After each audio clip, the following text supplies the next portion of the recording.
So, yes. I'll start with the Falcons.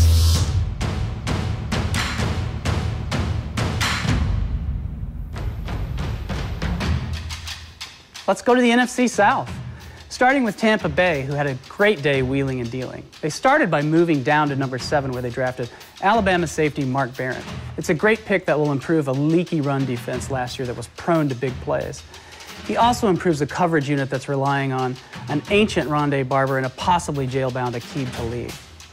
They traded back into the first round at the end of it to the number 31 spot, where they drafted Doug Martin out of Boise State. Martin's a really good 3-down running back who improves a running game that was relying on a very limited LeGarrette Blount last year. He also is a really good guy in pass protection, which will help Josh Freeman throw the ball to Vincent Jackson, their other big offseason acquisition this year. Moving down the list to the Carolina Panthers, they surprised a lot of pundits when they did not take a defensive tackle. Instead, they took Luke Kuechly out of Boston College, a linebacker. It was a really smart pick for Carolina, and it's a sneaky way to improve a run defense that struggled last year, allowing 130 yards per game on average. He's also a really strong guy in coverage, which will be a matchup problem for opposing tight ends. The other 2 teams in the division did not have first-round picks this year.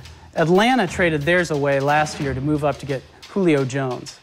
They don't pick again until Friday, and they probably need to think about some help on defense. A pass rusher is probably the place to start. Also, maybe some younger replacements for Tony Gonzalez and Michael Turner, not a bad idea either. Finally, there's New Orleans. New Orleans traded their first-round pick last year to move up to grab Mark Ingram, another Alabama running back. They don't have a second-round pick because the whole bounty thing. And since they can't draft good public relations in the 3rd round, they probably need to look for secondary help when day 2 rolls around at the NFL draft. Let's go to the war room. Warriors, how are you? Right on. All right.